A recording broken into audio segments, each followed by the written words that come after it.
All right. Welcome, friends. I'm so excited to see you all again. It is Monday. It's been a whole 7 days since I've seen you all, and I'm excited to be back. And I just realized my camera decided to freeze again right at the start. I love it. That was one of my best faces I think I've had in the frozen camera era. So you got to top yourself each time. That's all I'm going for here. But it is Monday, and we're going to give ourselves a little bit of a break because sometimes technology really doesn't like us. But even though technology doesn't like me, I can choose to like myself, and I think that's important and healthy.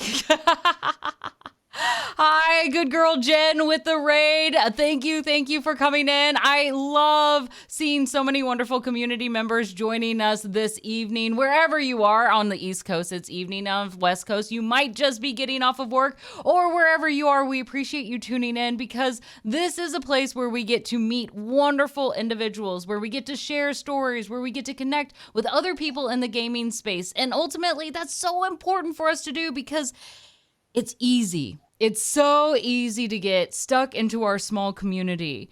But the digital world is vast. This is one of the amazing aspects of the internet, right? That we can connect with anyone, with everyone, that we can hear stories, that we can empathize, that we can support with one another, that we can do and create amazing things and play and tell stories or whatever it is that it is, right?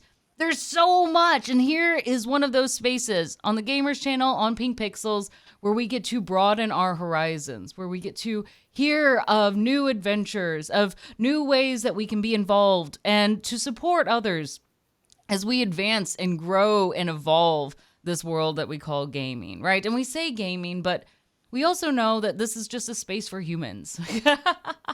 Surprise, we're all humans here, as far as I know. But it's a space for us to really connect, that we can see ourselves as complicated, diverse, engaging individuals that are looking to connect and support one another. And tonight we have an amazing guest joining us that I cannot wait for you all to meet. Senka is here from the International Rescue Committee. So if you would all be ever so kind to help me welcome her, we'll give a round of applause. Welcome, Senka. Amazing. Thank you so much for having me. This is really such an incredible opportunity, and I'm just really grateful to the entire the Game Hers team and to you for having me on your show.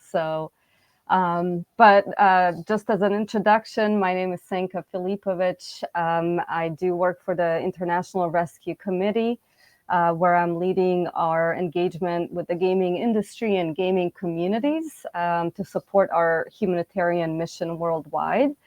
And I'm super excited to share more about the work that we are doing and also the incredible collaboration and support we are finding across the gaming space. But just a few words about me personally. I was actually born and raised in Sarajevo, Bosnia. That's Sarajevo is my hometown. That's where my heart is. But I actually came to the United States in the mid-90s as a refugee due to the war in my own country, and actually was resettled by the IRC as a newly arrived refugee in California. So I have a long history with the organization. It is such a core part of who I am, what I do. The experiences that I have gone through have really led me to this point in my life, and my dedication to basically doing everything that I can and engaging with other people around the world to help those who are today experiencing conflict and disasters and require support from all of us as well as our attention. So again, incredibly excited to be here. It's such an honor. I am a little nervous, but I'm really looking forward to this conversation. So thank you again.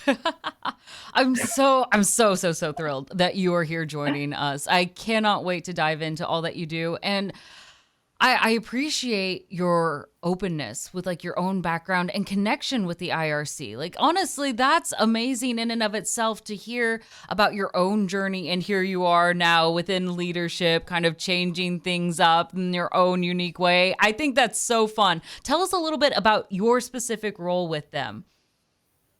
Yeah, so I've been with the IRC as an employee for 8 years. I actually just celebrated my anniversary on Yay. April 20th. So it's crazy to think 8 years have flown by, Yeah. but it was just really fast. And but I think it speaks to the organization, and and that is why I'm still here and I'm still doing what I can to support our mission. But I'm currently serving as the associate director for our gaming Mhm. sector. So I'm part of the global corporate partnerships team. We obviously work on partnerships with different companies around the world to basically engage with us to support people in crisis settings, refugees, and other people who are impacted by conflict or disasters. So that's my current role, and I can't even tell you, the fundraising work, partnerships work is hard, Yeah. and it can be, it can lead to burnout, and it gets tough after so many years. But having an opportunity to get into the gaming space Mhm. and really find community here and do just the coolest things to do really good work to support our mission has been probably one of the most rejuvenating experiences of my You're like, life as a professional. I love it. I love it. I'm just so fortunate to be doing this. It seems like a bit of a dream, actually. I love that you're just kind of glowing. I'm like, yes, I get to do all these things that I love to do. That's exciting. You get to work with people, and I hope that the gaming community so far has been incredibly welcoming. Like I imagine, like in most spaces that it's a very exciting adventure. Like when we hear like I can do something. Like the gaming community has surprised me in a lot of spaces of how charitable and how action forward that they want to be. When you often think of it, I like if I want to pretend to be like my old grandpa, like, it's all digital. You just offer your likes and you think that you're supporting things, right? And that's a fair critique. Like we've seen that when, especially when Facebook was really at the height of its day. I mean, it's still at the height of its day, Right. but but where there was just only social support in terms of likes and comments. But the gaming community has really turned a lot of things into action. What has been one of your favorite partnerships or projects that you got to work on within the gaming community? I mean, there have been so many already, and we haven't been doing this for a very long time. I mean, it really sort of started as a passion project for me, Oh. just sort of talking internally at the IRC, telling people about this incredible world that we're not a part of and should be. Mhm. Um, and then when we finally sort of started moving into it, one of the first sort of gaming entities that responded to my cold outreach. Mhm. I just saw them. I like what they were about. It was Wholesome Games. Oh. And I reached out to them, and to Mhm. my shock, they basically responded the same day, being like, "Yes, we would love to support you. Tell us what you would like to do." And it was just unbelievable. I mean, that doesn't happen very Yeah. often, like on the Like same all day. on board. Like, yes, let's Yeah, do this. like What's next? I wish it was that easy, but so many times you have to write probably 20 emails before you get a response, and that's okay. I know people are overwhelmed and get a lot of outreach from different organizations and people, Mhm. but they responded, and we started to plan immediately. And basically, what they did is that every year they host this Wholesome Direct Mm. showcase where they basically preview all of the upcoming wholesome games. So indie games that are just very positive, that are thematically kind of span everything from like animals to cooking to you name it. And Everything they that's good in this incorporate world, right? everything that's good in the Yeah, world, yeah. basically. I mean, it's amazing. And they incorporated the IRC into their annual broadcast, which for us, I mean, we've never done anything like that. We've never had such exposure in the gaming space. And all of a sudden, we're like an integral part of this key annual moment that they have. And Mhm. it went great. I mean, they just did such an amazing job representing the IRC incorporating our videos and call to action. Of course, getting their community interested in it, and then ultimately even getting a lot of press around it. So it was just I felt so welcomed, and it was just clear that they were doing this because they genuinely wanted to help, and that was it. And so that was sort of my very first thing that we did as an organization. And I was just like, amazing. Like, I am 100% in this. I want to do this all the time. I love it. We're all in now. This was exactly all it. in. And honestly, like a heck of a first step into the pool, right? Like we're diving in at this point and the water's perfect. Like it's a Goldilocks scenario at this point. Everything is exactly how it should be. And I love that. What was it like telling everybody else on your team at IRC, like, hey, trust me, this gaming thing, this is going to be worth it? I mean, it's been a journey. It's been a journey. And I think, to everyone's credit, I think everyone immediately saw how passionate I was, and I was talking about it all the time. So I'm sure my colleagues were just like, be quiet for 1 minute, like, or you're not allowed to say gaming for like a week. They put you in timeout. Like, no, you think about what you've said again. Do your other job. It was funny, but slowly, I think what really was important for me is just to talk to people about it. I know that when you talk about gaming, and we talk about this all the time, there are a lot of sort of misconceptions, stereotypes.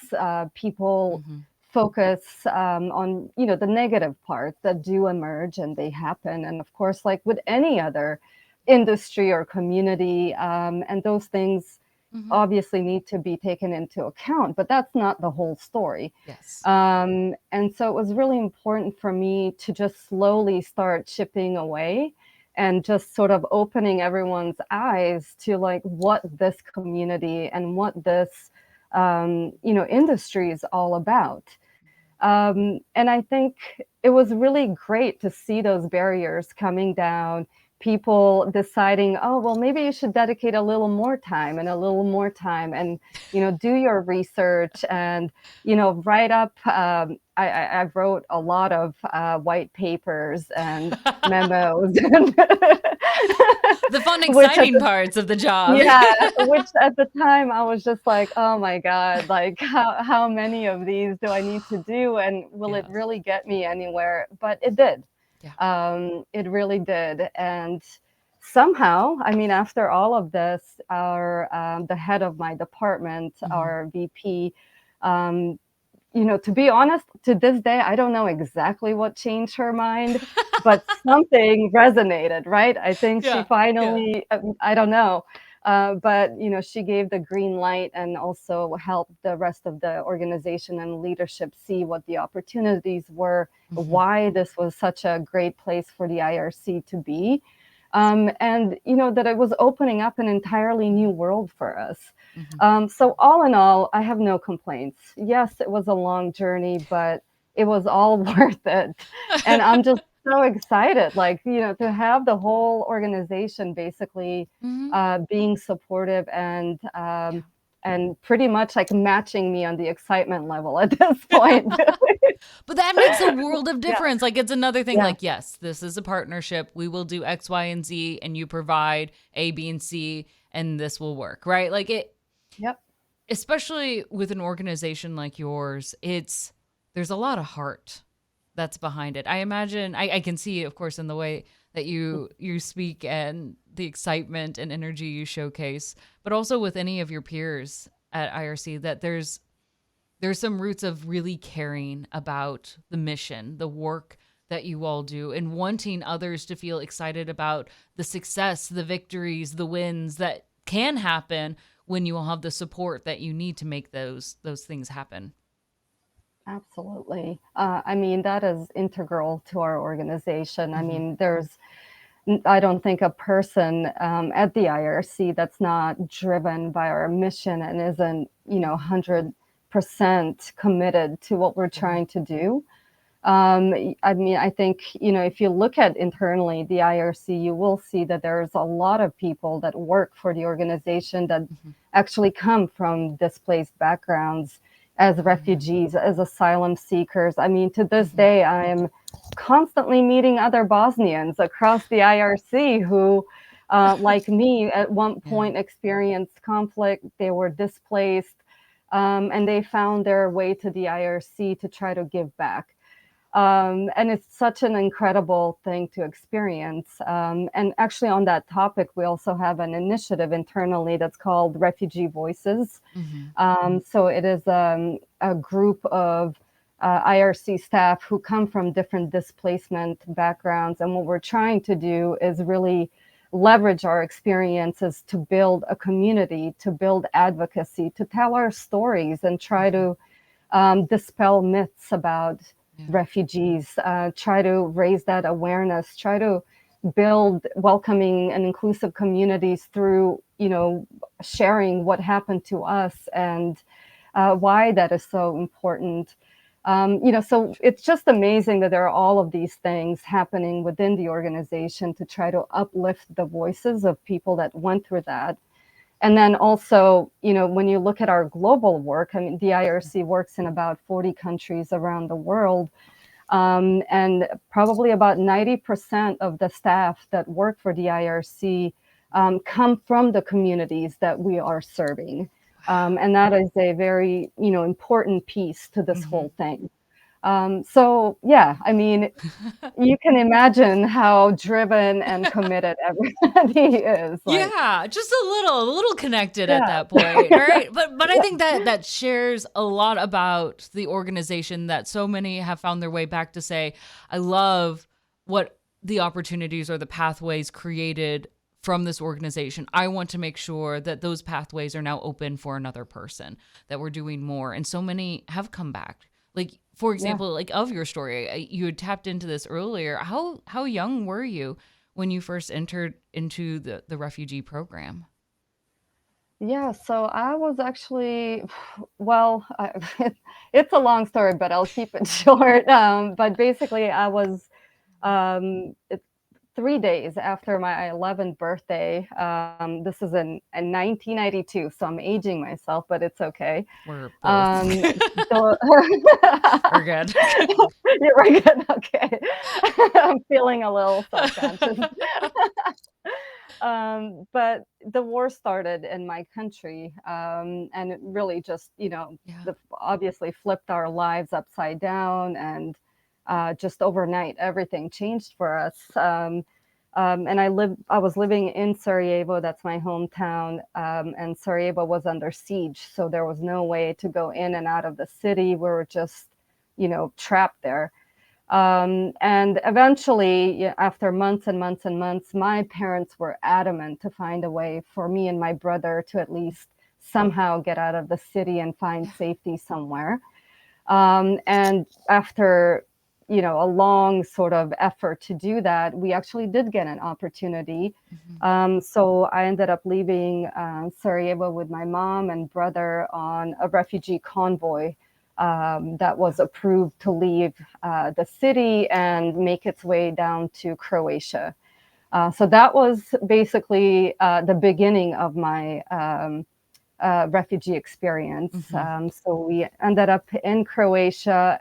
And I have to say, we were among the lucky ones that Croatia was sort of like a second home to me growing up. So Hmm. we had a lot of networks, a lot of friends, some family members there. So we were able to basically stay with them Hmm. and just, figure out what our next steps are.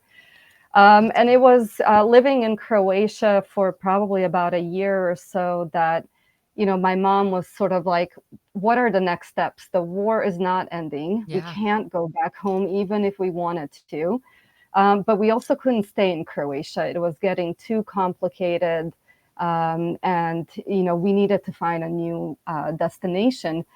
And it was just by chance that my mom came across the IRC through a friend that brought her a flyer Hmm. with the contact information. And that's how we started the process of basically getting vetted and in line for resettlement to the US.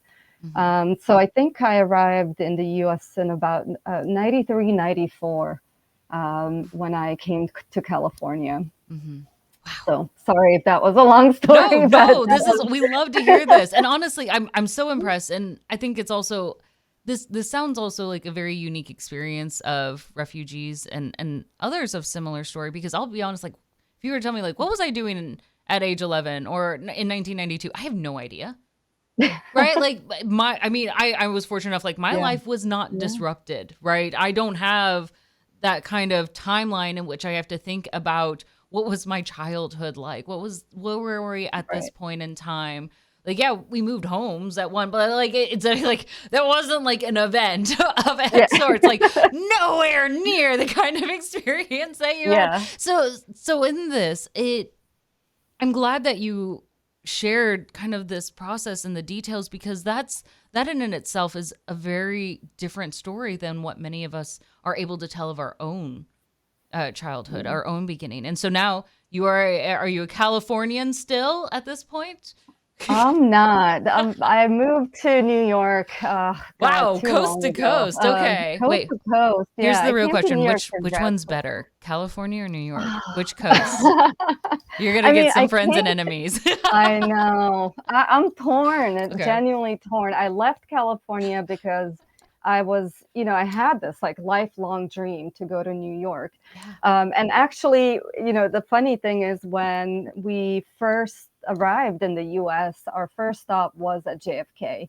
But it was just a layover, right? And that's where you get processed through immigration as a newly arrived refugee, and then Mhm. you're sent on your way. But to me, even though I was at JFK, to me and my brother, we were like, we're in New York. Like, we were just like, this is New York. The Big My mom, Apple. Yeah. I mean, this is like not to be cliche, but my mom literally had $20 to her name and she bought us hot dogs because we were so like, we have to have this New York experience. And it only lasted for about a day at the airport. And Sure. then, we were sent our way Yeah. Yeah. to Sacramento, California. But it left that, like desire, like this is the place I want to go back to. So I love California. I still love California. My mom is still out there. I go all the time. I miss it.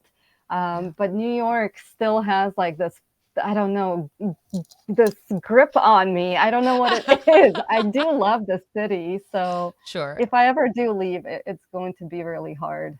Yeah. So Yeah. here's another fun question for you. Uh-huh. Are the New York hot dogs still your favorite New York food? No. Long shot. No. No. There's a big difference at this point. I mean, hot dogs are just sort of off menu for Yeah. me, but back then it was like the greatest thing I ever had in my life. Like, and imagine like a Sure. JFK hot dog, like, Iconic. like, yeah, exactly. But sure, I get it. Like you, as a kid, it's exciting. It especially in the story, because I'm sure in many ways that would be very terrifying. Like you're in a different country. It's a freaking long airplane that you had to take all the way over here, and immigration is not known. Like I'm sure in like the paperwork, and you're Yeah. sitting and you're waiting a lot. It's like so to have this moment where it's a really bright spot. This hilarious of the New York hot dogs at JFK. Yeah. It's just Yeah. precious. It's precious. No, I mean, it was a very stressful time. And I think Yeah. as for us as kids, it was different. I'm sure my mom was probably having a totally different experience and was She eats her hot terrified dog. Yeah, and this just is like, great. yeah. And just sort of like, where are we going? What Yeah. is happening? While me and my brother were like, living out childhood dreams, like Hmm. everything we've seen in the movies. Now we're here Yeah. and, this is the best thing. But what was interesting, we arrived on a plane full of Bosnian refugees when we landed in New York. So we were, it didn't really hit us like that we're actually going so far away because we were all together, everybody speaking our language. Hmm. It just felt comfortable. Yes. But once we arrived in New York and were processed, everybody went their separate ways. Everybody was resettled in a different city in the US. So when it was time for us to leave for Sacramento, we were actually the only ones going. And, we flew on a normal, regular flight from JFK to Sacramento. And I think that's when the reality of things, really kicked in. It was just sort of like, where are we? I don't understand anybody. I don't know anything that is happening around me. My mom is clearly stressed and probably scared and worried. Mm-hmm. So that's when, it started hitting us. We're far from home, Yeah. and we have no idea what is going to happen to us now. So yeah, it was up and down basically. Yes, yes. Yeah, I'm glad there were at least the ups, but yeah, it's a roller coaster of all these yeah, new experiences, and it certainly wasn't the initial choice, right? Like the initial choice is staying home where it's safe where it should have been safe in this yeah. space. And I have to say, like I get like it is a process, but I really hate the idea of like processing people. Like it's such a weird language choice. Yeah. Yeah, and it's gotten a lot tougher. Hmm. So, when I was going through that process and the processing, Yes. it was a much quicker, timeline. Hmm. So, I remember once we were approved or basically registered as refugees with UNHCR in Croatia, Hmm. things just started happening. You had these interviews, I think, with the State Department people. Then you had, medical checks and different things that we had to do. But it was quick. And then Yeah. before we knew it, we were on our way to the US. Hmm. And I think it was a little bit shocking to us just how quickly all of it came together. Hmm. But today, people actually wait for at least 2 years. I mean, the security checks are Oh God. so intense. There are so many steps. And there are also so many refugees around the world. I mean, there are today about 100 million displaced people around the world. About 32.5 million of them, I think, are classified as refugees. So clearly, we have a very big problem on our hands, and there are many people that need our support. But yeah, so all of those factors have really, made this process long, and it's not easy. Like No. a refugee is somebody that's trying to get to safety, and then you're faced with a prospect of, oh, you have to wait another 2 years. Hmm. So it's extremely difficult and complicated, and I don't think people quite realize just how intense that process is. I'm glad you tap into that because, especially for those of us in the United States, the refugee narrative has. Yeah. I'm trying to put this delicately, but maybe I shouldn't. Like it has really morphed into a political tool for Mhm. individuals to be able to wield it in however they want, and really quite very so ignoring the actual stories of refugees, what they're going through, the reality of it. Like the idea, like if we want to give like the worst case scenario from some individuals, refugees are just pouring in and they aren't Yeah. background checked and they just come in and they suck in all our taxes, right? And like that's not how this works. Right. That's No. not.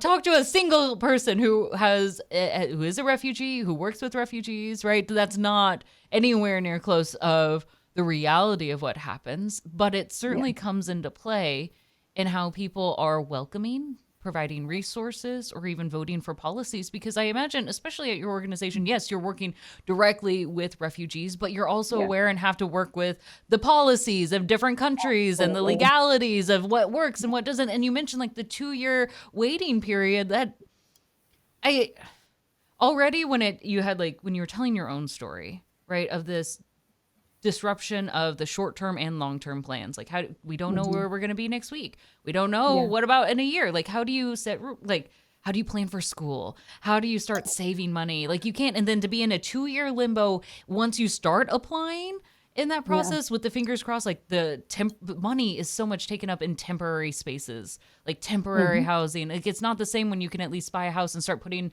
a mortgage behind it and Yeah. saving up your funds, right? And then it's after that, like, okay, now we're in this new place. Now I have to figure out how do I plant roots in this new place. Like it's such a drawn out experience where refugees' lives are on pause for so long. Yeah.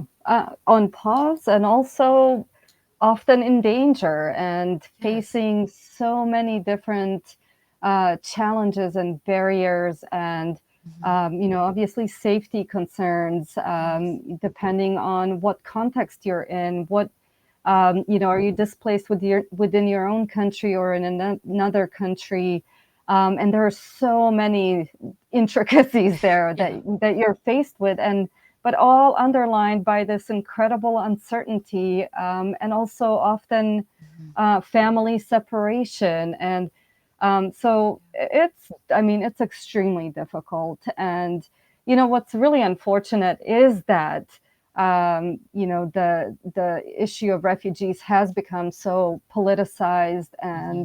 and sort of leveraged as a this almost like scapegoat for other things that really have nothing to do Hmm. with one another. But historically in the United States, refugees was actually a bipartisan Hmm. issue. So Democrats and Republicans fully supported the refugee program. Yeah. There was really not a whole lot of controversy around it. It was seen as sort of integral to the U.S. Hmm. Values and history of welcoming immigrants and all of that you hear so often. And this obviously went hand in hand with that. So Hmm. that was a great period in the sense that organizations like the IRC were able to just do their work and help people without having to then also focus on so much vitriol and hate that was suddenly coming towards refugees and Hmm. everybody else that was actually trying to help them. So that has definitely been a big shift. But I think we're slowly starting to get back to a better place.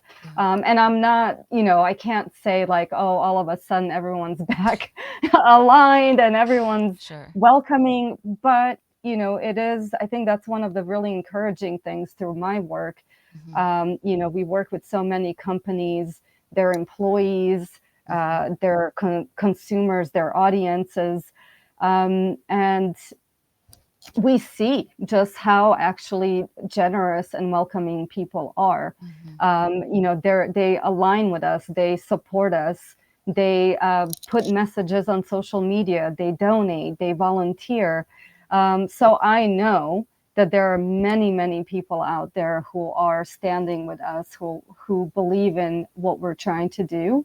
Hmm. And that's the part that really is obviously energizing and that I like to focus on as much as I can, Yeah. while also keeping an eye out on the other because we have Sure, sure. right? Yeah. I appreciate that balance. It's like yes, because that can be discouraging at times, right? Yeah. And to have to fish through it, and it's easy to fall down that wormhole. But I love that you're like, listen, there are good people and there are good organizations that are working to make a massive change. And I love that finally the gaming space gets to be a part of these efforts, right? Like it's about time. Come on. Yeah. Like, Well, to the gaming community, to their credit, they were actually doing this way before the IRC showed up in this space. sure. So I feel like, that was actually definitely one of the things that immediately stuck out for me. I was just like, Hmm. these people are incredible. I mean, I've been saying to everybody, I have never seen a community Hmm. that is able to respond in such a sort of quick and impactful way than gamers and creators. Yeah. When something happens in the world, you just see this like Yeah. frenzy of activity. Everybody's signing up for fundraisers and charity streams. Hmm. Companies are launching in-game activations or game sales, and everything happens very fast.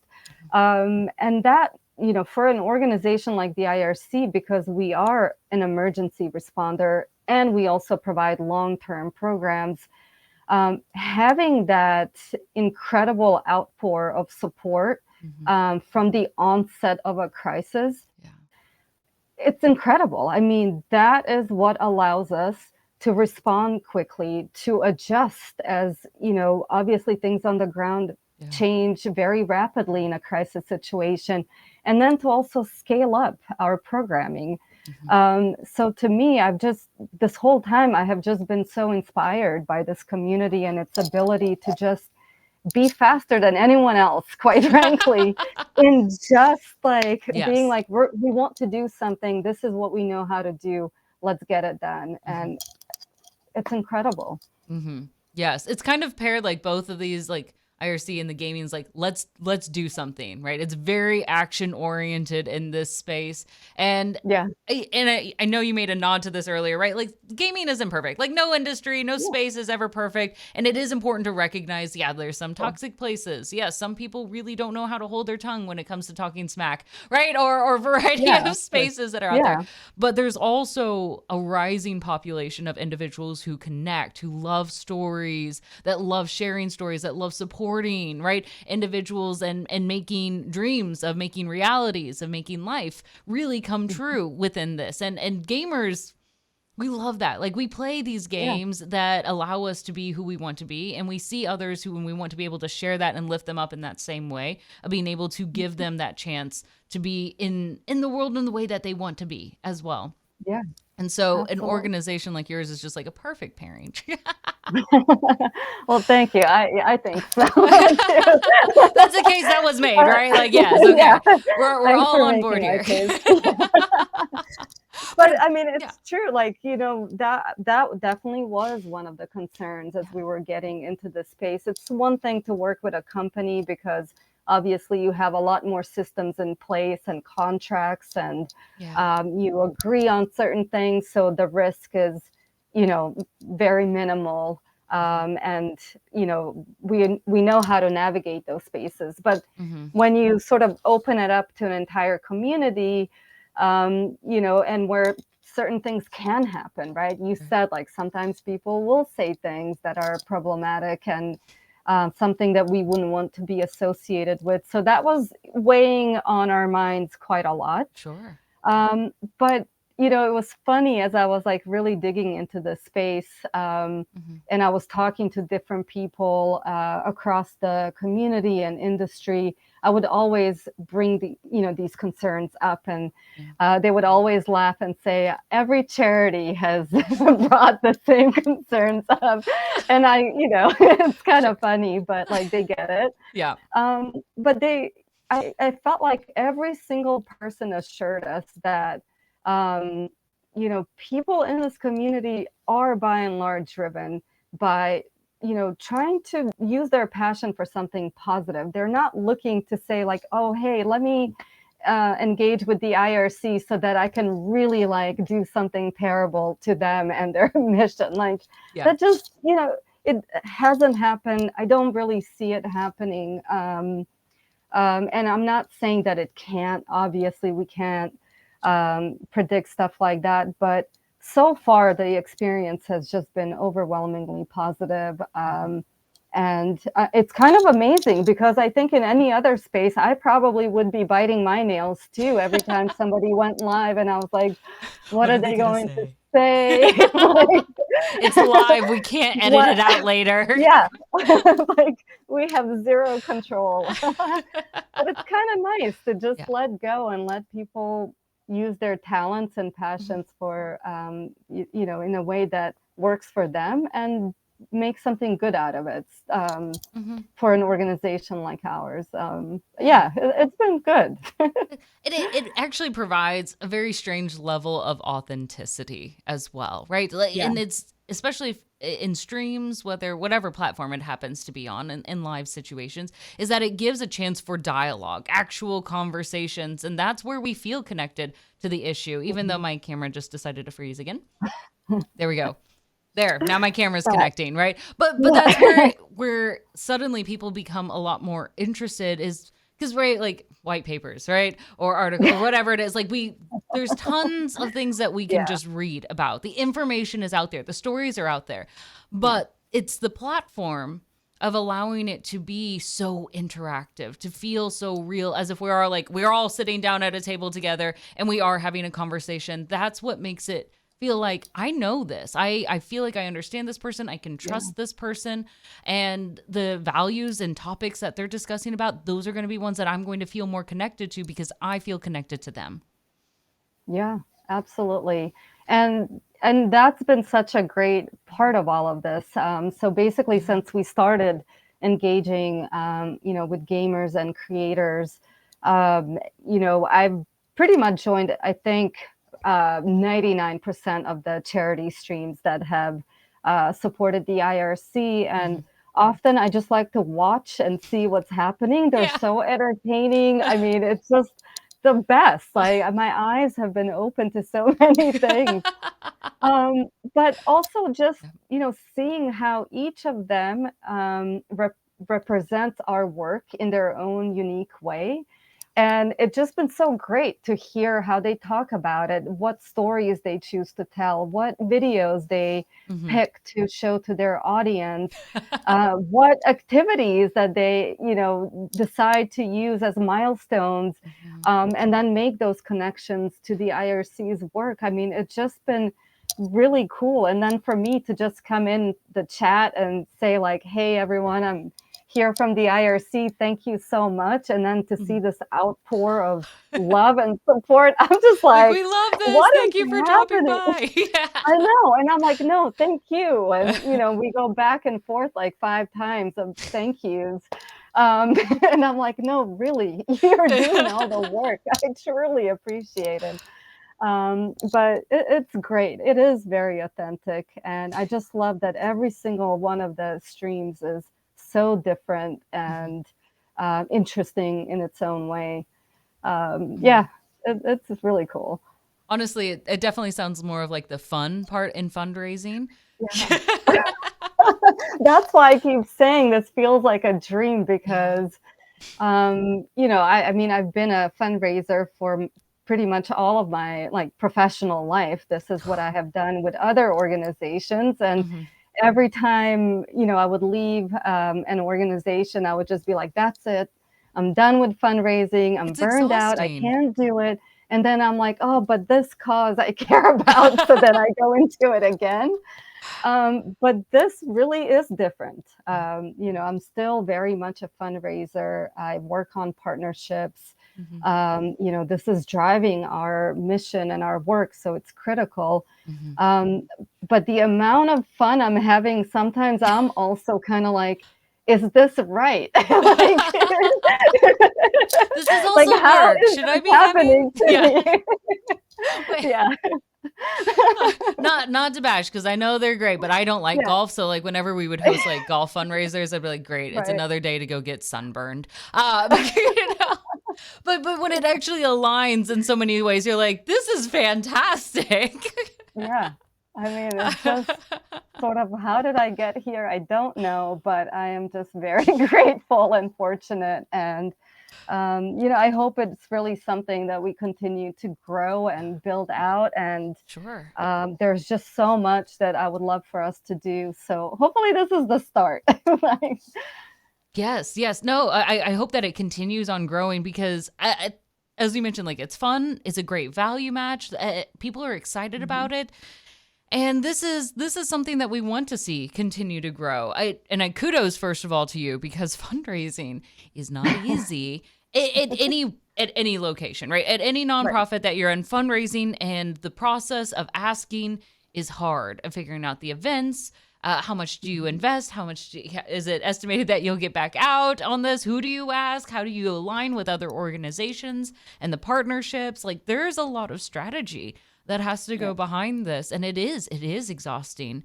I can't imagine when you mentioned burnout. I'm like, yes, that sounds very spot on for that career. And we've talked about burnout a Yeah. little bit in the gaming space for like content creators, but you have a very unique perspective in the nonprofit space, which I'd love for you to talk a little bit more about, like if you're comfortable, about the burnout that you experienced there, because it probably often feels for most of us like, yeah, we see the fundraisers, but we don't see all the work behind the curtain that goes in creating something like that, and the constant interaction with individuals to try to make something like that work.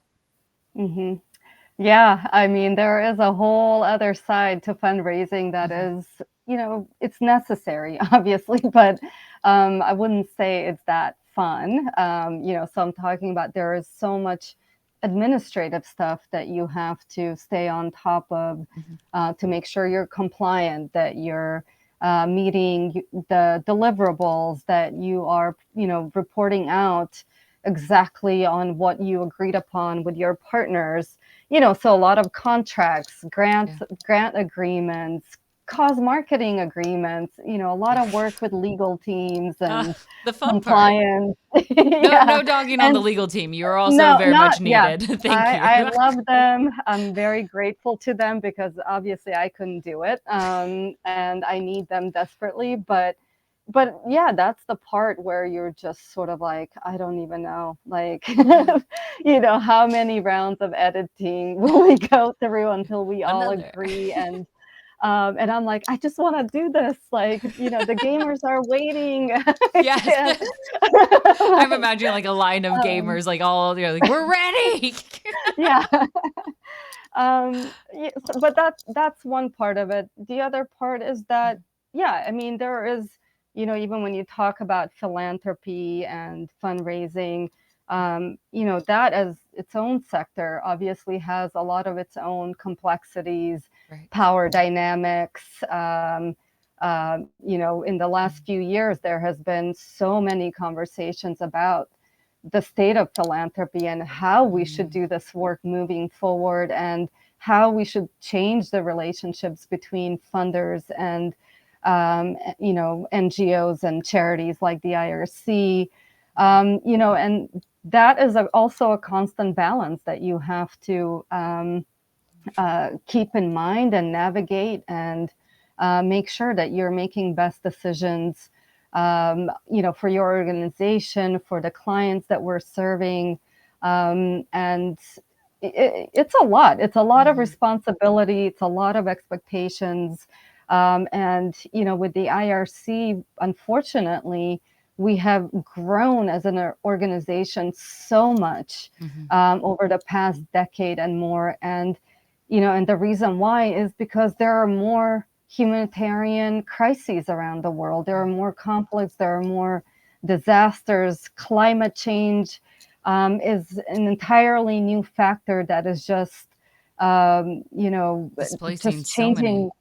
Yeah, and it's just changing the complexity of crises around the world. But you have to keep up, right? Like, if we're growing and as, as an organization, that What choice means do we we have have? to, what choice do we have? We need more resources, we need more support, we need Mhm. more people engaged. And yeah, I mean, it's taxing, it can be hard. And there's also another aspect of all of this. I mean, not to draw this out too long, but Please do. there's one thing that has been difficult, I think, for all of us. And, there is the reality of the fact that some emergencies and some crises are responded to much more quickly. You see a lot of news, you see an outpour of support, which obviously we need all of that. Yeah.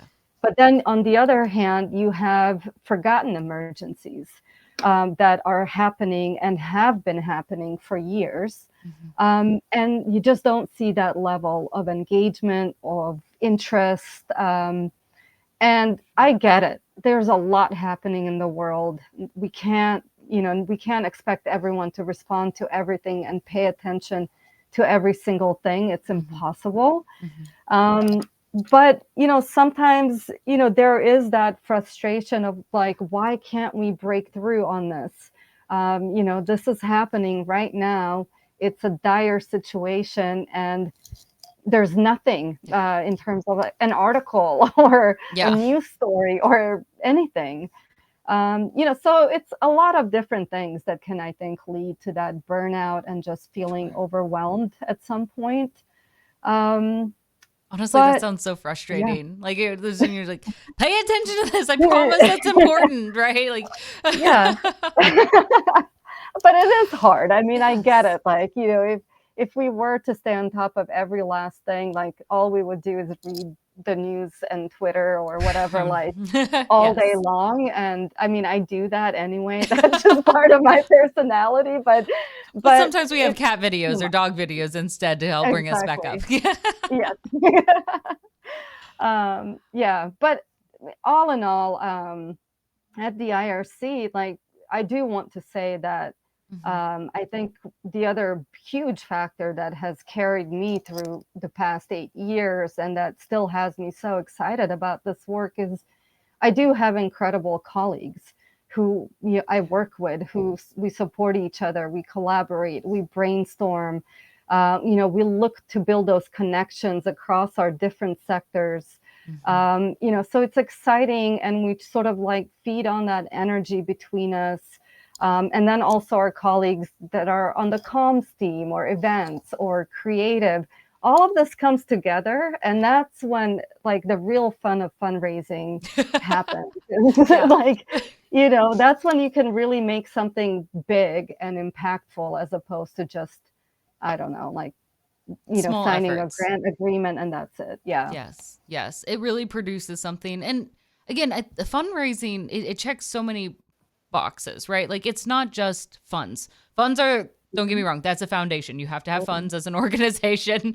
It's necessary to be able to move people, to get them resources, provide them the materials or Mhm. assets that they need, right? Funding is an absolute necessity, but it's also really great on an informative level and Yeah. an emotional level to share that connection and to build that community, especially Yeah. for creating a long-term relationship. And Exactly. I like that you mentioned, of course, revisiting what does philanthropy look like these days, Yeah. because that's hard, and it looks a variety of ways, like being in the gaming space or here visiting us on Twitch. Like Mhm. that's something that's a more new experience, but it made me think immediately, like when the pandemic happened and now all these Yeah. organizations are like, we can't do our galas anymore that we've always done. What do we do instead? How do we Mhm. engage our people on a digital way that still Mhm. feels real, that still feels connecting, that they feel part of the community in that Yeah. end? And that's the hard part, right? Like it's always going to have to be evolving. And so you have been spearheading the gaming space, right, for the IRC and evolving it that way. Where Mhm. would you like to continue to see this grow, either in the gaming space or even beyond this? Like as things evolve, you're like, listen, we just did this kind of event, I want to see it here, or I want to see it tweaked a little bit, or I want to see something completely different. What are you dreaming of for this? Yeah. I mean, a lot. But Good. Dream big. but Dream yeah, big. a lot, but baby steps. There are two of us on the gaming team, so Just two? we're. Okay. ju- For I mean, now. just two, but like that's huge. I mean, Yes. we are a team, and actually, my colleague Jason, Hmm. who joined the IRC 3 months ago, is absolutely incredible. Hmm. And just working with him on this, I think, is, I don't know, I'm just thrilled. And, but we have a lot of work to do Hmm. and we're both excited. So it's all good. But, I think there's just so much more for us to do. Like we have been sort of, trying to do different types of activations and, sort of test out like what things make sense for the IRC. Where are we finding that alignment and traction with gaming companies? Hmm. How can we really tap into those sort of, shared values, characteristics, and really use whatever engagement we create between the two entities to tap into different audiences, to really use our partnerships to raise awareness, to get people inspired, to share stories about the impact that we're making together. Also this entire idea of building welcoming communities, that is core to the IRC. And I really think through these activations that we're doing in the gaming space, that's exactly what we're doing. We're broadening that community. We're creating new spaces where, somebody from a refugee background or displacement background could come into and feel welcomed and safe and included and be a part of something. And so that's a big thing for me. That's where I really want to lean into this space and to see how we can go global, basically. I think still a lot of our engagement so far has been with gamers and creators by and large in the US and some in Europe, but there is the rest of the world. Yeah. And I really want to, get into those spaces because the IRC is around the world. We're global. And I think we have so many opportunities to leverage gaming to build that awareness and sense of belonging and then ultimately support too for the work that we're doing. So that's really one of my big sort of dreams and agenda items as part of this. And I think that's where a lot of people in this community get excited around.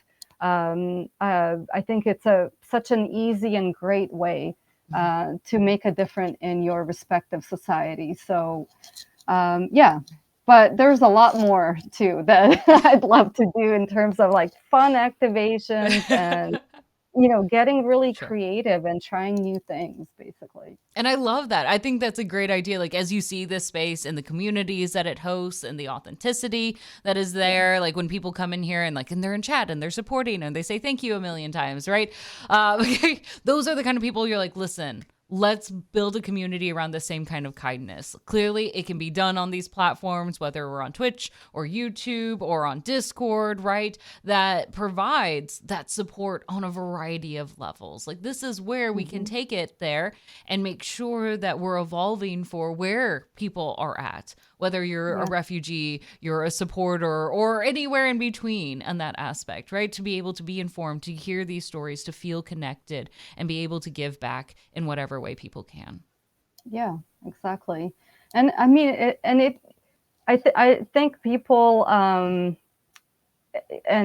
this isn't a criticism, but I think some people don't sometimes even fully realize how far those small actions go, and what a huge difference they make collectively. And just to tell one story of like what has really sort of driven me to lean into this is a few months ago, we were visiting one of our programs and we were talking to our colleagues who run child protection programming for unaccompanied children. So kids that have left their homes, but they're on their own in a different country. So the IRC is one of the organizations that's basically providing care and support and making sure that these kids are safe and have access to services and education. And so in all of that, suddenly I'm telling them about gaming and I'm like, oh my God, I feel so, I don't even know. Hello, nerd. I don't mean that as an insult, obviously, but no, yes. Yeah, totally. But what was so incredible is that, their response was like, this is so amazing. Can we do more with you? Because our kids love playing video games in their downtime.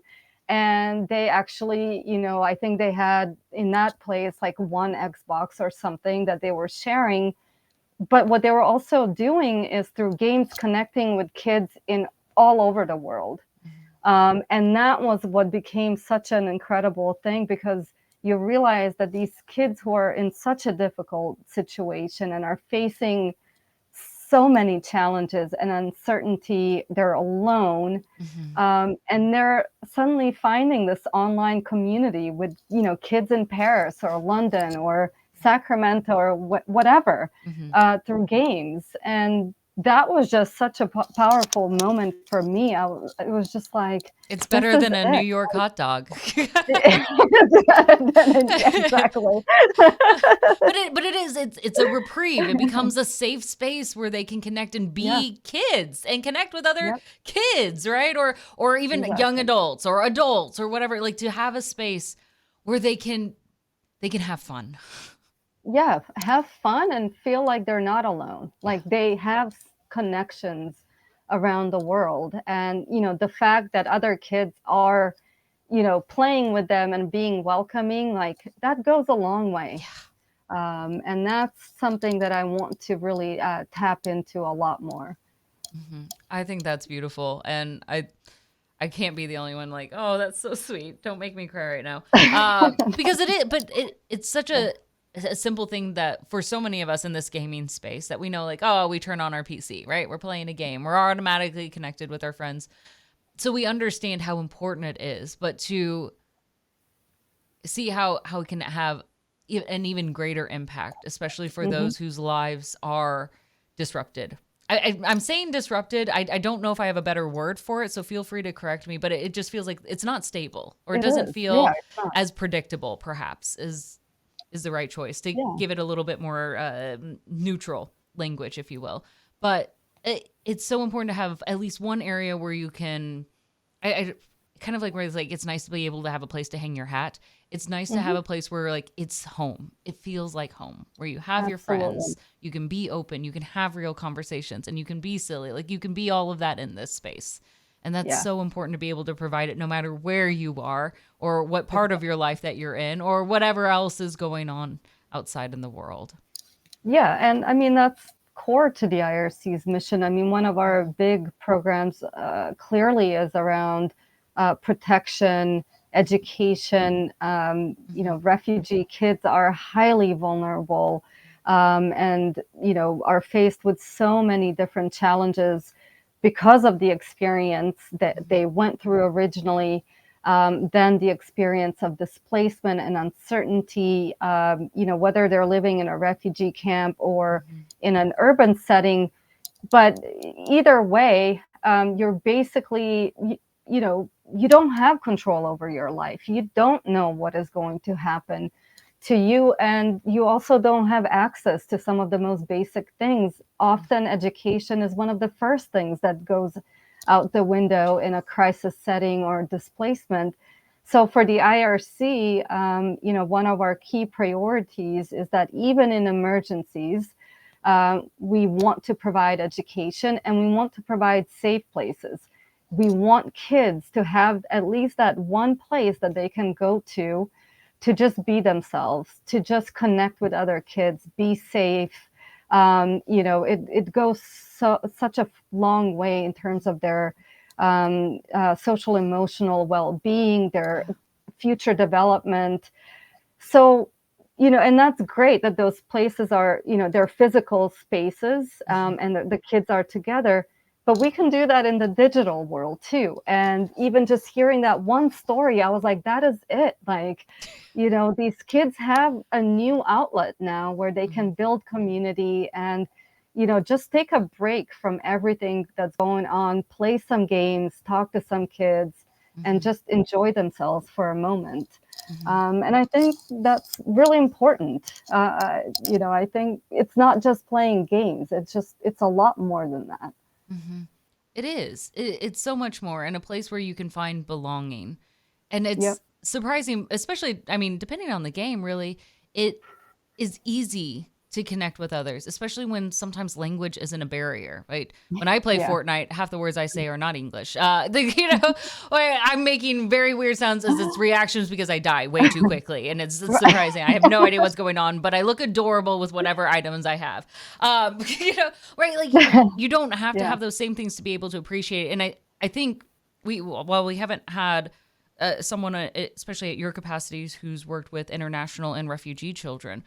We've had individuals come in and talk about building gaming spaces in middle schools and Hmm. high schools, right? And how important Yeah. it is to create a sense of belonging that they can talk about, like the Minecraft build that they Yeah. had, right? Like it's as simple of it is one of the easiest ways to start bridging relationships Yep. and to create connections that may not have been there before. Like if it may be hard to actually talk about it, but anyone you can show them, like, and you can play the game together and you don't even have to say anything and still feel connected with people.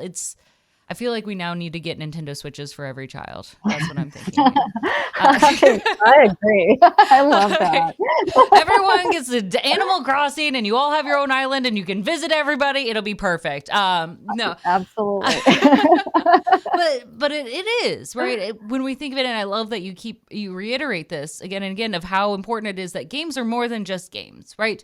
They serve such a multi-purpose for individuals who need something that provides multiple things. Whereas there's a lot like, yeah, you can get education here or you can find social endeavors here. And it's really nice to find something that also provides a lot of things all in one space.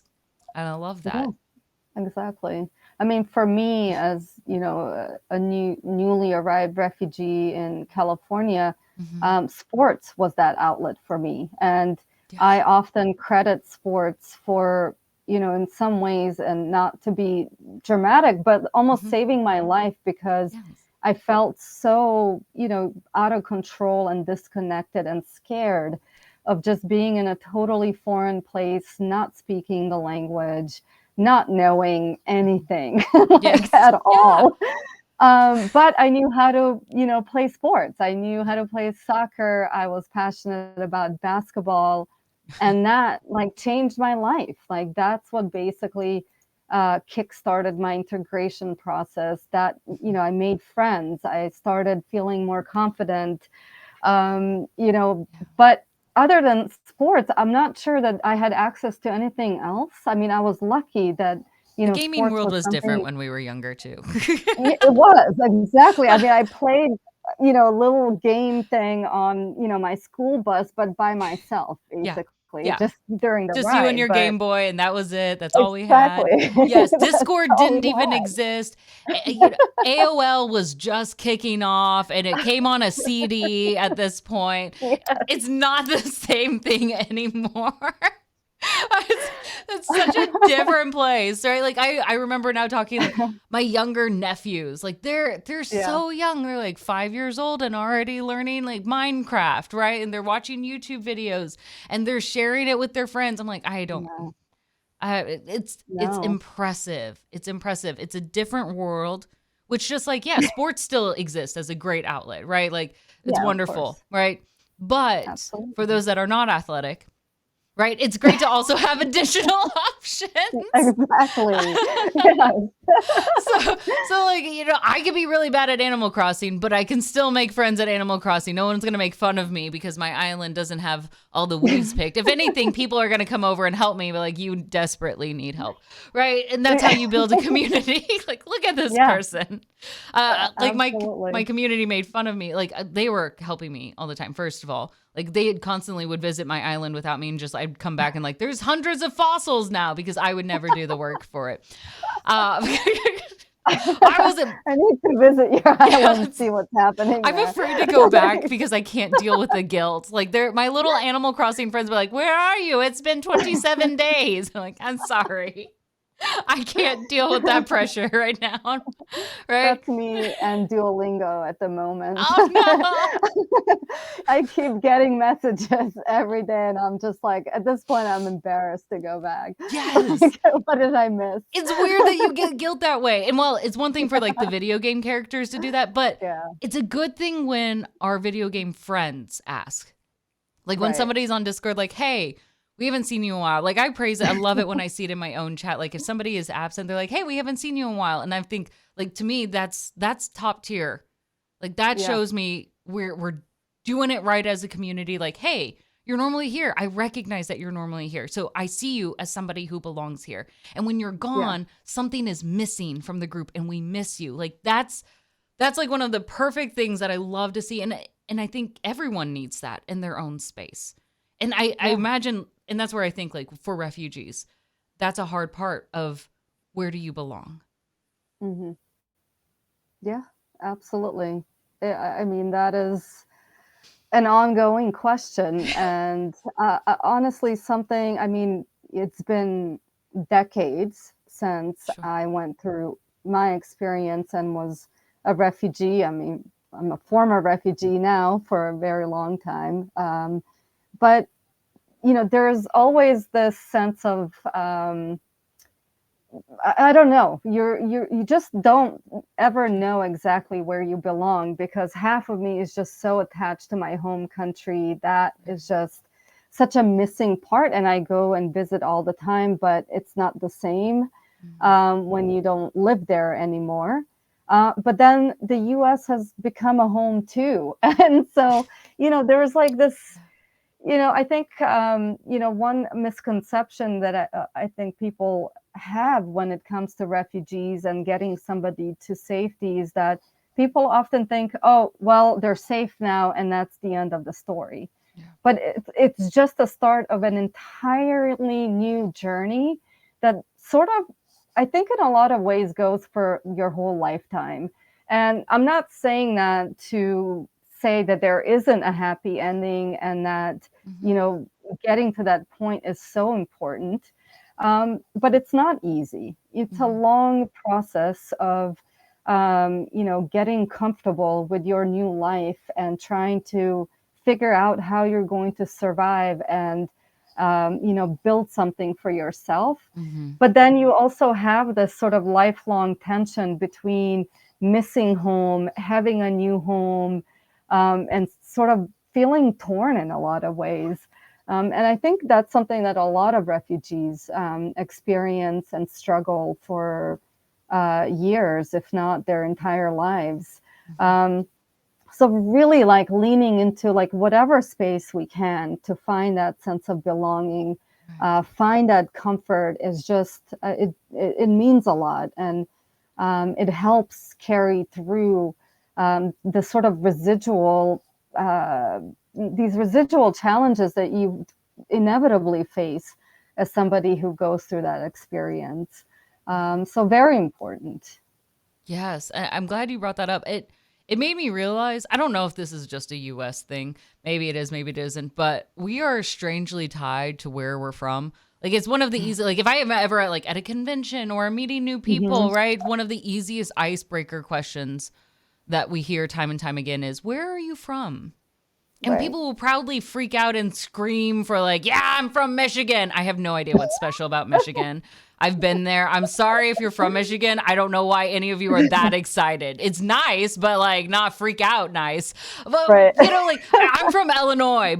And there's nothing exciting about where I am from in Illinois. It's the land of corn and soybeans. It's not that Yeah. amazing. It's flat. I guess the nicest thing is that you can see a police officer, an hour away, so that way you don't get a speeding ticket. That's like the best thing that I can think of. But Right. when people ask like where you're from and I see other people from Illinois, like it gets exciting. Like suddenly we're screaming at each other from across the Yeah. restaurant, like, where are you from in Illinois?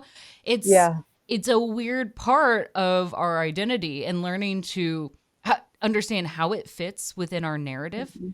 And Yeah. I think that might also be weirder because knowing your own narrative is one thing, to be able to own it and control it. It's another thing when it almost is an external source, right? Can you go back to it? Have you Mhm. been able, like, and even like, especially if leaving young, like, do you still speak the native Yeah. language, right? Like, language is a hard thing. I'm half Chinese. I don't speak Chinese. Mhm. That's one thing that makes me feel like I'm not Chinese, is because I don't speak Yeah. Mandarin or Cantonese, Right. right? And mine, of course, is to a much lesser effect, but these are ongoing. You're right. Everyone, for the most part, goes through identity evolving issues, especially if you're a human being that's trying to Yeah. grow as a person. That's not a bad thing.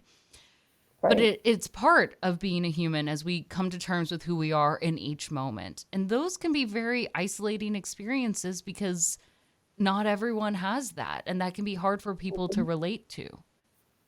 Yeah, It made, absolutely. it made me think, like, when you mentioned of being at the IRC, like meeting other people from Bosnia, it's like, oh, this is, it's exciting, Yeah, right? you should see like that.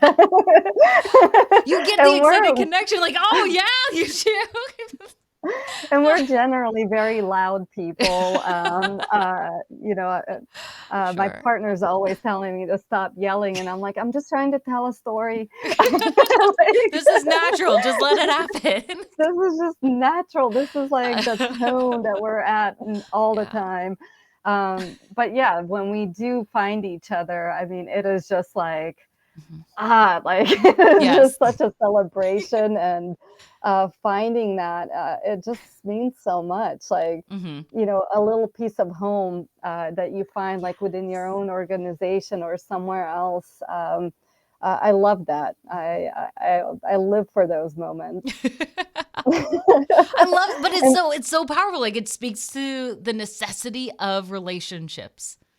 yeah, yeah, absolutely. And it's just that, obviously, like, I'm not only friends with Bosnians, and like, Only Bosnians.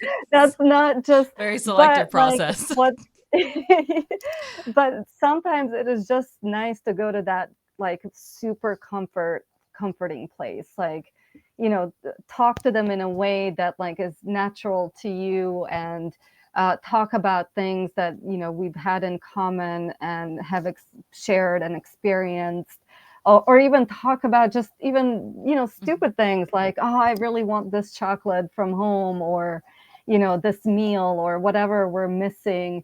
And it's just a nice thing to like connect around, Yeah. so you don't feel so alone in some ways. Hmm. Yeah, I really do love those moments. And one funny thing about the language thing that you mentioned, Yeah. um, I always joke and I say, like, I came to the US at an age where it was just very unfortunate because Hmm. I only had so much education in Bosnian. And then, sort of like, that growth of my language ability stopped. So to this day, I'm sort of somewhere on the fifth grade level, trying to have Yeah. like serious conversations with my dad. And he's just like, what are you even saying? Talk to Like, me like I'm a child because this is my vocabulary limitation here. I'm like making up words. I turn a lot of English words into Bosnian words, and he's constantly correcting me, which is good because I should learn. But so I had that, but at the same time, I started learning English at a later age. Yes. So then I always felt like, oh my God, I'm never going to be fully fluent, and I'm Hmm. always going to have these moments where my brain just switches, and I'm like, I can't think of a single English word right now. Everything's in Bosnian. It's You're like like you in this can't win. You're language like limbo, you don't get like the best of either, right? In this space, you're like, what? yeah. And the funniest thing is, with most Bosnians in the US, my Hmm. coworkers, my family members, Hmm. we speak like the mixed version. So it's half English, Mm. half Bosnian. And it seems like we all find some like that comforting for some reason. Yes. Like, that's where we exist. In the in between stages until you In start doing between. more Duolingo lessons. Uh, Yes, but I'm learning Italian, so that won't yes. help me. Great idea. You know what? We need a third Yeah. language. Let's just spice Yeah. things up a little bit Why more. not? Just confuse everyone even more. I Like, know this is a complete sidestep, but why Italian? Like, I don't know. I feel like, that's a fair enough I reason. mean, I do have a trip planned, so Mhm. that's part of the Okay. reason, but I always liked it, and I Mhm. just, I spent a lot of time, Mhm. in Croatia as a kid, and, throughout my life. And when you go to the Croatian coast, there's always been a lot of Italians, you hear it, and it's just something that has stuck with me all these years. So now with Duolingo, I was like, why not? Like, I haven't gotten anywhere with other languages. I might as well try Italian Just at get to this the fifth point. grade level in Yeah, Italian and you'll be good, okay? I'll be good. Just a working Exactly. elementary understanding of multiple languages. It's fantastic. Yeah. But I think I that's mean, brilliant. And yeah. it puts you in another position of empathy again, right? Like you can empathize with who you work with so much being a refugee. But I mean, past experiences versus current and new experiences are two different things. And so putting yourself back in the situation of discomfort of like, I have to learn another language. That's not, you don't have to, right? Like, and you're like, why? You're like, you didn't have a reason. You don't have to have a reason, right? You don't. But like me, I started Duolingo. I'm like, listen, no. And I just chose not to anymore. Duolingo, that owl is haunting me in my dreams. I'm going to wake up and it's just be beside my bedside, staring me with its unblinking eyes.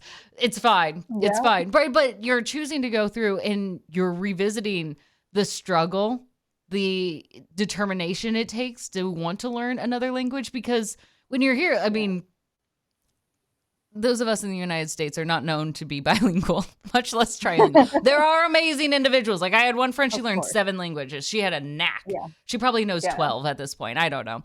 She just learns a new one every year, whatnot. Some people are great at that. But overall, right, and even in school systems, right, it's not taught.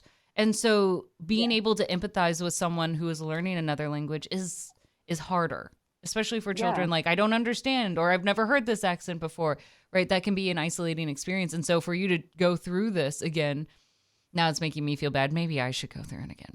Yeah, I will. Come back to Duolingo. Yes, I'm going to do it. Right. But that's like, that's challenging in and of itself. And trying to go through that, that's an empathizing experience yet again, that I think is so smart. And I think it's lovely. And really, it'd be better for all of us to try to learn at least another language. I don't know if anybody else in chat is bilingual, but kudos to you. I mean, I do have to admit that there is a little bit of competition here too, because my brother's been, using Duolingo for a while now, and he has this incredible streak that I think is over a year long. He does it every single day. Ugh. And he's learning German. I know I should be proud, but I'm like, oh, he sounds really good at this. Like, I mean, I'm proud, but at the same time, I'm like, oh, like, why is he so much better at this? So I'm going to try to do it, but with a much easier, I think, language. So I went with Italian instead of German. But yeah, so I'm trying to catch up to him, which I think is impossible. But your best bet is to steal his phone, so he has to miss a day or something. Yeah, that's actually a great idea. Thank you. You're here for the holidays. Perfect. Your phone is going missing for the next 5 days. I will let you know when that streak ends for him. Yes. It's a coincidence. But I think that's again wonderful, right? Like the constant challenge of what it is. And kudos to you. Kudos to you for learning a third language, because my brain can't. It can. I'm choosing to be lazy, right? Well, it's how we choose see how to far I get. I mean, this is not a done deal. Let's come back in a year. I'll pick up my Spanish again. You continue with your Italian, and we'll try to have this. Actually, maybe I'll just try to learn Italian, and we'll do this in a year, and we'll have a Pink Pixels episode in Italian. Let's do it. At probably the first grade level. It will be a 5-minute long conversation. Very rudimentary. What's your favorite color? My favorite color is. I mean, my entire initial lessons in Italian have been how to order coffee and what kind of coffee. That's important to the culture. Which is very important to me as somebody who loves coffee. I was very happy about that, but I'm like, okay. Next step. What else? Hey, they started with the important things. I respect that. I respect that.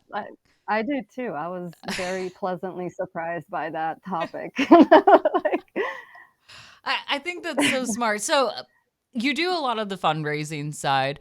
How much do you get to see and interact with the refugee work, with like the hands-on experience that IRC does? Yeah, to be honest, not a lot. That's fair. I mean, it's a massive organization. You said what, 40 countries? 40 countries, 28 cities in the U.S. where we're helping to resettle refugees and asylum seekers and others. Yeah. So that work is done by and large by my incredible colleagues who, are doing everything from emergency response to economic empowerment, education, health, safety and protection programs. And for me, obviously for us as fundraisers, it's important to have that connection to our work. So any chance we get to visit one of our programs, either in the US or abroad, that is always a welcome opportunity. And it goes a long way so that we can actually speak about what we're seeing, what our staff are experiencing, what our clients are going through, and what the needs are. So we try to do that as much as we can, but we also have to be mindful of travel and budgets and all of that. So we can't do this often, but we do find other ways. And we're lucky that our staff from around the world regularly hosts brown bags, where we go in depth about the work they're doing. We do have opportunities to hear from our clients at different events, or through their stories. And that storytelling piece that's the part of the reason why it's so important for us as employees of the IRC, but also externally, because they really drive, you go from something super abstract when you talk about an emergency, and when you talk about 100 million people displaced around the world, but then when you hear that single story and you get to see that, really grasp that experience that somebody is going through, it changes everything. So for us, those are very important moments and opportunities to have. And it's great to see that the organization, that we're constantly trying to find new ways to engage, and in the digital world too, which is like technology, so right? amazing technology, but it is making a huge difference for us. And it changes, and I love that the IRC has been very flexible, right? You work with so many different clients from across the world with different needs, whether it is maybe a permanent relocation, temporary relocation, access to certain resources, education, right? A whole variety of things that changes because no situation is the same, which probably makes it a lot harder for you all to tell stories. Like, it'd be easier if, like, here's the one story and it's the same as everyone's. That way you can fully understand, like, in terms of transparency of what we're doing and how we're helping them. But each case, because humans have such different needs, right? Even if they're like, let's pretend, right? Even from the same place, the same location, and different families. Maybe if it's a young family or a family with older children, or maybe they don't have children, what they can do, where are they at? Do they have family elsewhere? Like, it has to be such a tailored experience. Yeah. That's I difficult. mean, each story is unique, and everybody has different needs and different sort of realities that they're in, like you said. And all of that needs to be taken into account. You can't just piecemeal support people, or just with a blanket sort of response. So it is difficult. Obviously, there are certain things that are just done across the board, especially in an emergency situation where those moments are about survival. So you're making sure that people have the most basic necessities to survive and get to safety. But once they do, obviously we have to be a lot more thoughtful and consider different factors of their lives, of their needs.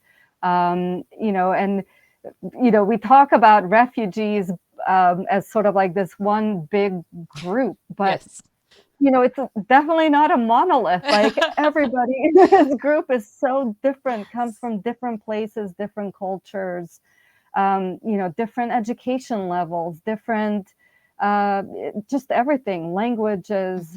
So there's a lot there that needs to be addressed and considered, and make sure that whatever we're doing as an organization is actually having meaningful impact, instead of just ticking off a box and saying, like, oh, we did this program, great, okay, job well done. Like, that's not it. And that's part of the reason why I love this organization, because I truly believe in the work that my colleagues are doing around the world, and that makes all the difference. I mean, it is truly incredible what they're able to do under such difficult conditions in some of the toughest places around the world. So all the credit honestly goes to them, because they're the ones that are just doing incredible work.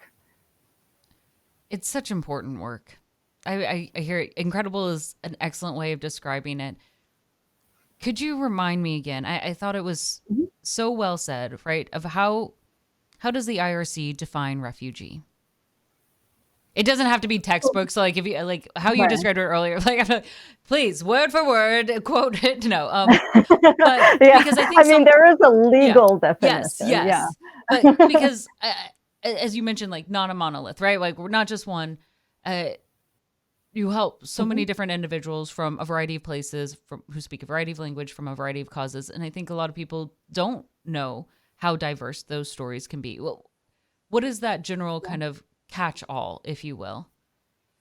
Yeah, I mean, so the term refugee is actually rooted in international law and has a very Mm, specific definition. So okay. basically, refugees are people who are displaced from their home countries and they have to leave their home country and settle somewhere else, whether it's due to conflict, violence, persecution. So that's the basic definition of what a refugee is.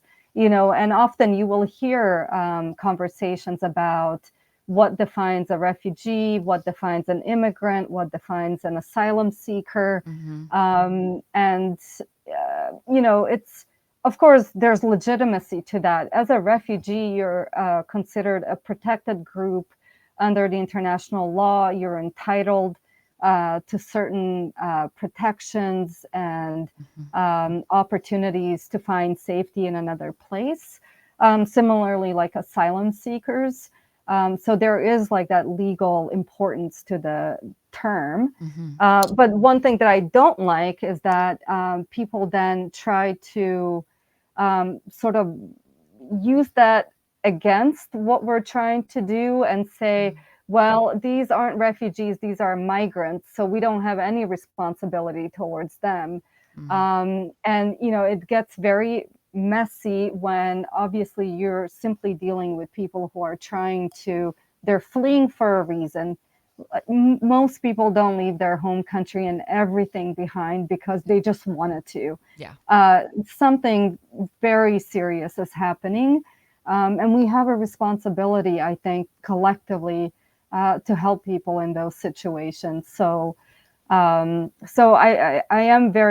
try to be mindful about terms that we're using and how we're using them, because I don't ever want us to be pitting one group against the other or somehow using them against each other. But yeah, in simple terms, that's basically the Mm-hmm. definition of a refugee.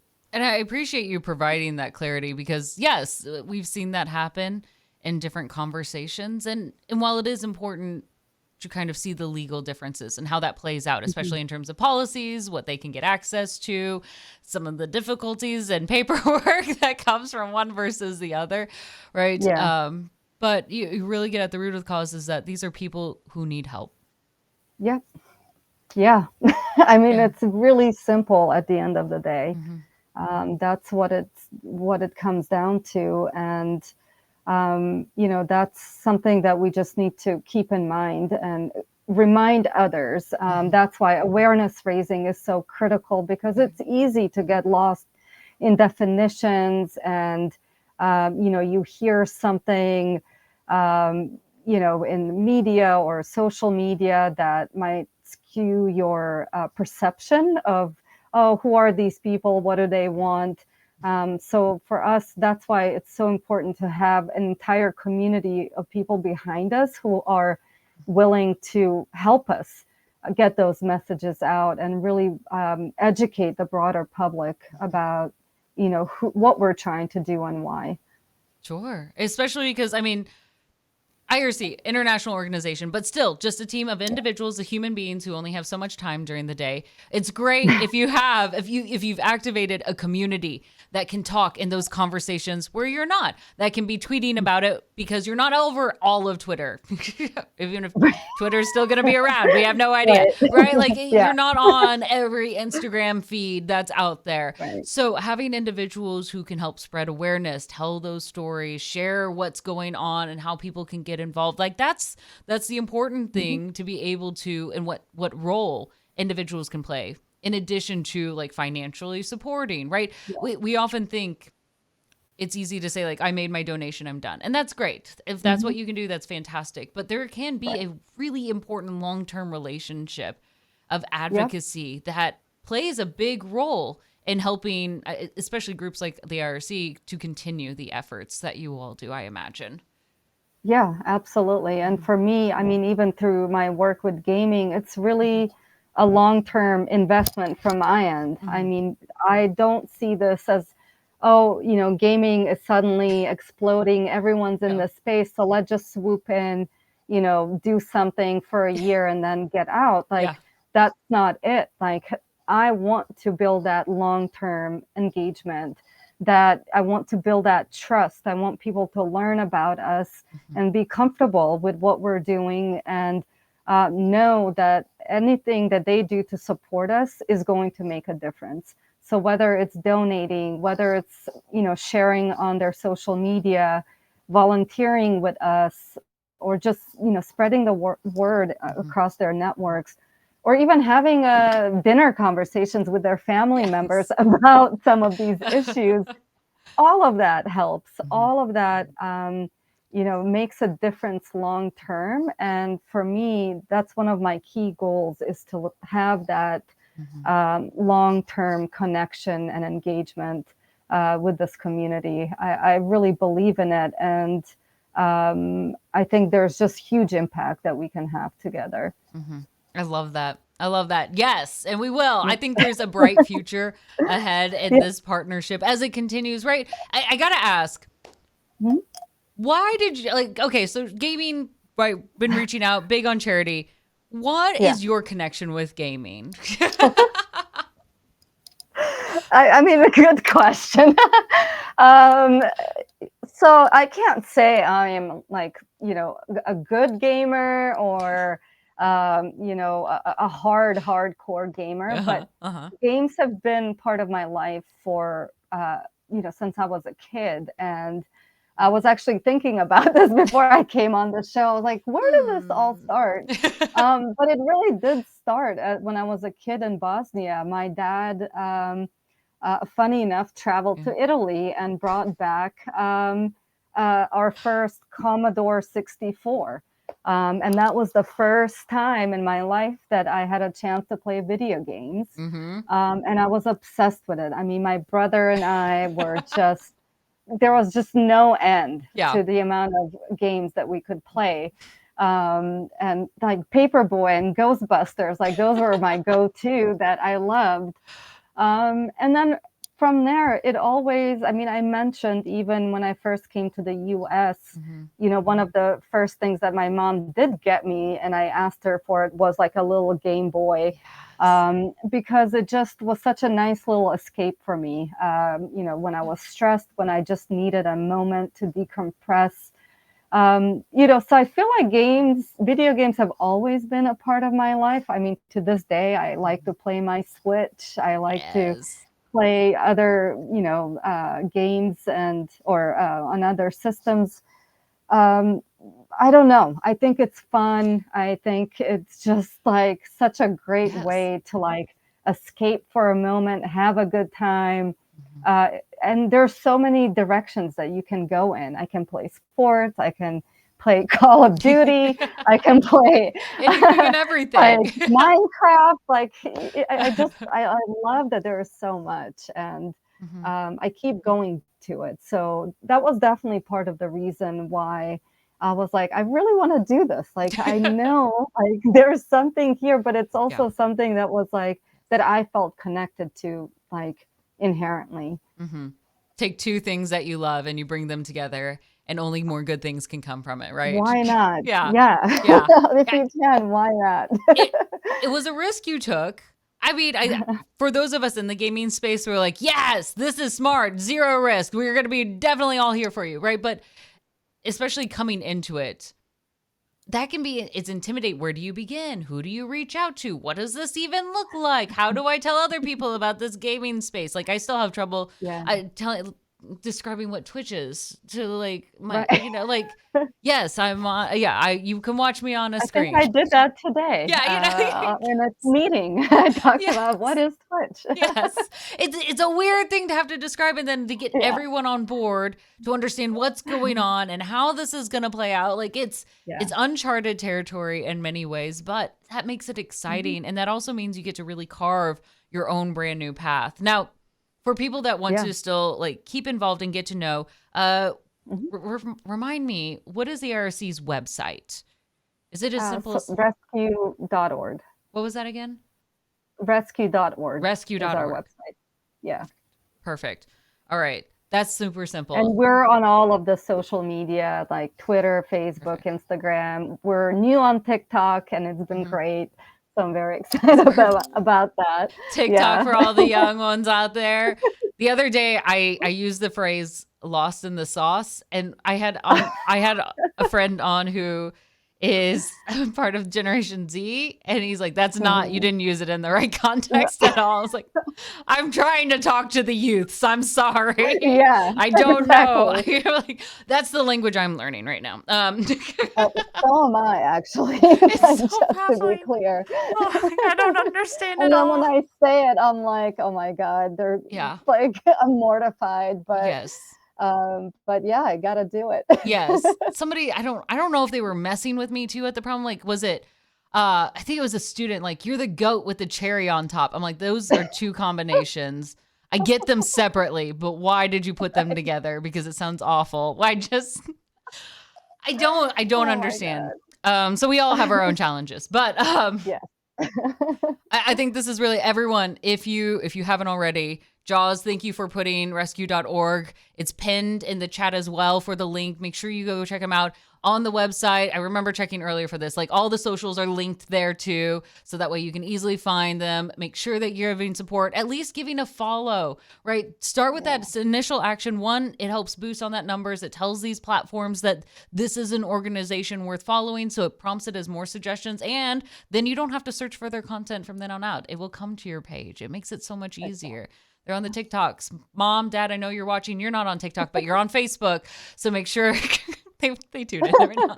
Make sure that you like them on Facebook. Whatever your platform is, that's where you need to make sure that you're providing that support. Please tell us what else is next up on the docket for the IRC in the gaming space. What's the next event, next activation that we can look forward to? Make sure that we're in chat all ready to give all the support that we can. Well, we have a few things lined up. I think the most immediate, I'm excited to say that we're working with Bungie with their around their Destiny 2 game. So they're having their big Guardians Cup next month. Yes, it's the Guardians game. Sorry, this is like the one thing I'm getting very excited about. And so, and they've been amazing. They have been supporting the IRC in so many different ways and including us into their different events and activations. So we're thrilled to be a part of this. So that's coming up. And then we're actually working on our own sort of like a pilot project competition that I'm hoping will take place in August, September. We're working out the timeline. But basically, this would be the very first IRC organized gaming event. And hopefully, hopefully it will go good because the idea is that we will do it every year, but to be determined. The first ever, come watch history in the making, right? That's what it is. Watch me sweat bullets for the next few months, but I'm super excited about it. We're working with all of our different teams to make this happen. So fingers crossed. But we have a lot more that, we're in the process of putting together. So hopefully people will see on our social channels, we'll be announcing all of this But exciting stuff coming up. It's great. I'm thrilled, like literally bouncing in my seat about the ideas. One, I think it actually I love Bungie, but it makes me love them more that they work with great organizations. I know they've got their charitable arm and they do a lot of good work. I love this. This is a combination that makes my heart incredibly happy as a gamer. Yeah, no, they're absolutely wonderful. I mean, that team has just been amazing and has, I think, gone above and beyond to support not hmm just the IRC, other charities too, and hmm they're awesome. And one last thing that I do want to mention is that World Refugee Day is coming up on June 20th. Yes. That is a huge moment for us every year, and the IRC has a hmm big campaign that we roll out for each year, hmm and that's something that we're looking to really engage everyone into.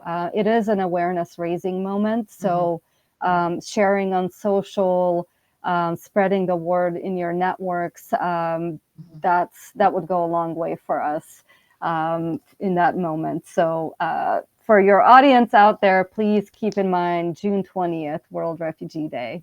June 20th. We're all going to mark our calendars. But I think this is doable, right? The gaming community is a powerful force. The ability to make this trending, to make sure that it's on platforms where people are like, what is this? We want people to click on it because, to see 20,000 people are talking about this. Like that Yeah. would be amazing to see, right? Like let's push these conversations out there. And I know gaming is a space where we get to have our escape. Like I'm like even how you mentioned Mhm. the Game Boy, right? Like to have that Yeah. little space. This is also a space where we get to bring what matters to the table, what we care about, the values that we hold, the organizations that we support, right? We do that already in some ways, right? The games that we choose to play, right? The people that we choose to, raid into or support or hype up and retweet, right? There's already some of that within this play. Going into that additional step that's really not that far in supporting an organization like yours is exactly something that we can do and is important to make sure that we're pulling into our lives, into our communities, and having those conversations. So I love that. I'm very excited about all of this. These are three major events. I'm also the fact that y'all are going to have your own thing coming out in August, Yeah. September. I loosely August, September, whenever you're Yeah. ready. Right, that's We'll the big announce. gestures. Um, Yeah. we will be ready for it. And I also like that you mentioned that Bungie, along with other charity organizations, remember, people, you don't have to choose just one.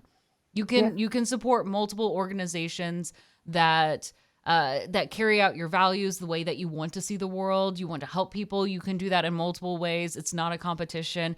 Make sure that when organizations come forward to say we want to be a part of this, we want to make sure that we're reaching people and we're providing help, that we do what we can. That looks differently for a lot of different people. Know that that's okay, but it's better to do something, Yeah. one small action. Exactly. And I encourage you all. This is so exciting. I'm excited, and now I'm going to be like, I need to make sure my homework, I call it homework, but I'm very excited about this, is to make sure that I'm following all on social media. I'm putting June 20th on my calendar already to star at this point, to make sure that we're ready for it. Actually, we'll just make it a whole week, right, at this point. But like, be purposeful. That's the thing that we need to do, is make sure that we're being purposeful, so that way we do get to make the world the way that we want to make it. Senka, I have to offer you so much thanks for coming here into this space, because it's easy, as you mentioned, like kind of the doom scrolling that can happen, where we get so much of it and it's hard. We have to pick and choose what stories.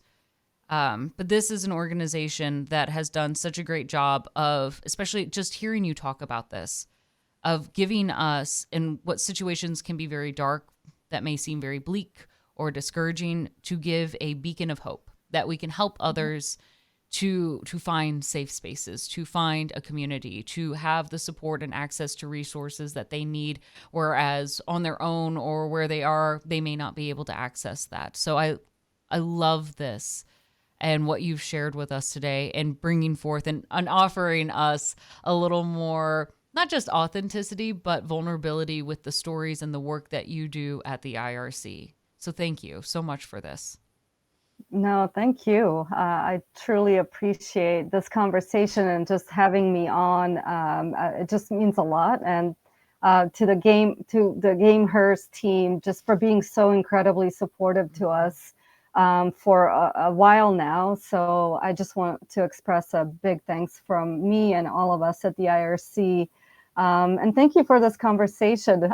I'm definitely not used to this, but I felt very good. And it's just nice to be able to share what we do and, find that excitement around gaming and what we can do together. So hugely, hugely appreciated.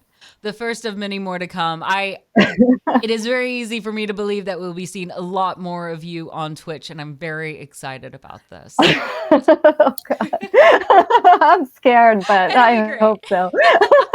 Well, thank you. We'll go ahead and wrap up today, but seriously, this has been a fantastic conversation. Everyone, remember rescue.org. It's pinned in the chat, easy for you to click on. You can find access to more about their mission statement, some of the work that they're doing, as well as access all their social media accounts. So that way you can follow and get updated on any upcoming events. You can chat, support in any way that you can. So, good friends, thank you so much for coming, hearing these wonderful stories that we have, finding ways that we can be better members of our gaming community. And we'll come back next week, 7 p.m. Eastern, over on the Gamer Channel. Senka, any final words? Oh, just thanks so much. And I look forward to ongoing engagement with everybody. I'm just very excited about this. So thank you all. Perfect. Much love to you. Much love to everyone else at home. We'll see you all next week. Bye, everyone.